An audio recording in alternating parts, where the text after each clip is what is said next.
Welcome friends. આજે આપણે ગ્રામરની અંદર મોસ્ટ ઇમ્પોર્ટન્ટ પ્રેપોઝિશન છે એના વિશે ડિસ્કસ કરવાના છે. And they are at, in, on અને ફ્રોમ ટુ. ગ્રામરમાં ઘણા બધા પ્રેપોઝિશન છે. આ ચાર પ્રેપોઝિશન છે એ ટાઈમ અને પ્લેસ દર્શાવવા માટે વપરાય અને મોસ્ટ ઇમ્પોર્ટન્ટ છે. તો સૌપ્રથમ ટાઈમ દર્શાવવા માટે જે ચાર પ્રેપોઝિશન્સ વપરાય છે એટ, ઇન, ઓન અને ફ્રોમ ટુ, એના વિશે આપણે ડિસ્કસ કરશું. હવે એટનો ઉપયોગ ક્યાં થાય એ આપણે જોઈએ છીએ કે એટ કોઈ ચોક્કસ સમય હોય એ દર્શાવવા માટે એટ વપરાય છે. ફોર એક્ઝામ્પલ, એટ નૂન એટલે બપોરે, એટ 3 PM એટલે 3 વાગે, એટ 4:30 એટલે 4:30, એટ મિડનાઇટ એટલે મધ્યરાત્રિએ. બરાબર. તો ચોક્કસ સમય હોય, ચોક્કસ સમય જાણવા માટે વપરાય છે. ચોક્કસ સમય જાણવા માટે, બરાબર, એને કહેવાય સ્પેસિફિક ટાઈમ હોય, એક્ઝેક્ટ ટાઈમ હોય એ જાણવા માટે આપણે સમયની અંદર એટ વાપરીએ છીએ. ત્યાર પછી ઇન વાપરવાનું. કઈ જગ્યાએ આવે તો ઇન છે એ મંથ, યર અને સિઝન, આ ત્રણ જગ્યા આવે. કઈ જગ્યાએ આવે?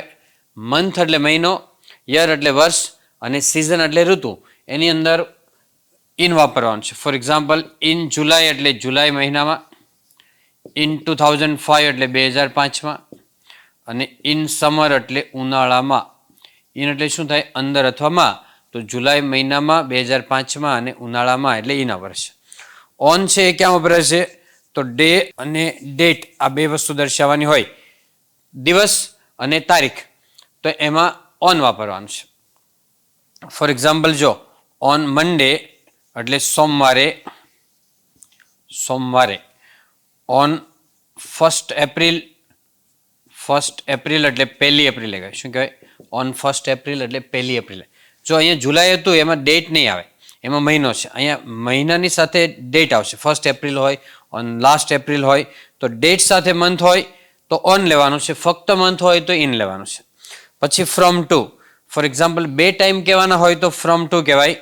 ફ્રોમ 3 to 4 PM એટલે 3 વાગ્યાથી 4 વાગ્યા સુધી. From Monday to Friday, from January to December, from morning to evening.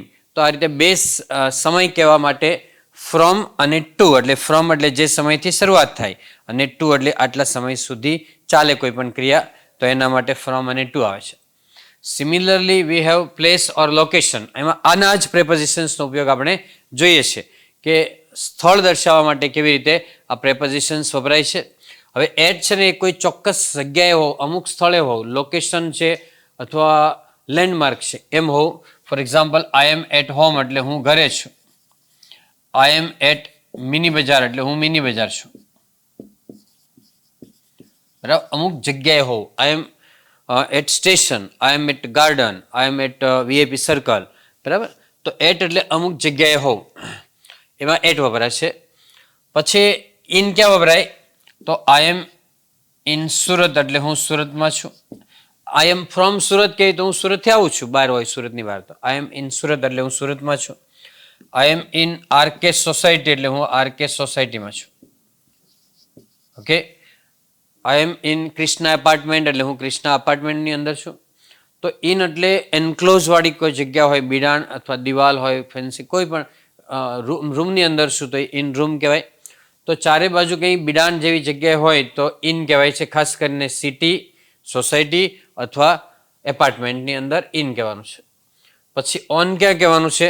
તો ઓન એકે રોડ કહેવાય. શું કહેવાય? ઓન એકે રોડ એટલે હું એકે રોડ ઉપર છું, અથવા તો માય શોપ ઇઝ ઓન એકે રોડ, મારી દુકાન છે એકે રોડ ઉપર છે. ઓન ટેરેસ એટલે અગાસી પર છું. ઓન ફર્સ્ટ ફ્લોર એટલે પહેલા માળ ઉપર છું. ઓન ધ લાસ્ટ ફ્લોર એટલે છેલ્લા માળ ઉપર છું. તો ઓન છે એ તમે કઈ જગ્યા ઉપર છો એમ કહેવાય. ઓન LH રોડ એટલે LH રોડ ઉપર, ઓન વરાછા રોડ એટલે વરાછા રોડ ઉપર. બરાબર. તો એટ એટલે અમુક ચોક્કસ સ્થળે હોવું, ઇન એટલે સોસાયટીમાં, સિટીમાં અથવા એપાર્ટમેન્ટમાં હોવું, અને ઓન એટલે રોડ ઉપર અથવા અમુક માળ ઉપર, અગાસી ઉપર, ટેરેસ ઉપર, રૂફ ઉપર. બરાબર. કોઈ પણ જગ્યાની ઉપર હોય એટલે ઓન આવે.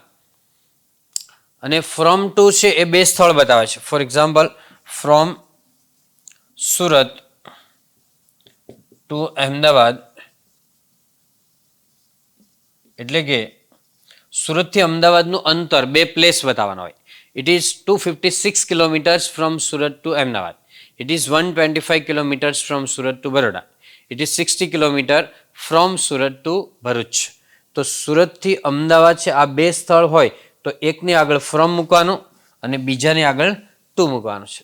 ઓકે, તો આ રીતે આ 4 પ્રેપોઝિશન્સ ઇમ્પોર્ટન્ટ છે. પણ એવું નથી કે 4 જ છે, બરાબર. આ બંનેમાં ટાઈમ અને પ્લેસની અંદર બંનેની અંદર આની સિવાયના પણ પ્રેપોઝિશન છે કે જેનો આપણે અભ્યાસ આગળ કરશું. પણ અત્યારે આ મોસ્ટ ઇમ્પોર્ટન્ટ પ્રેપોઝિશન્સ 4 વિશેનો અભ્યાસ જોયો છે. Okay friends, so that's all. Happy learning, happy sharing. Thank you very much.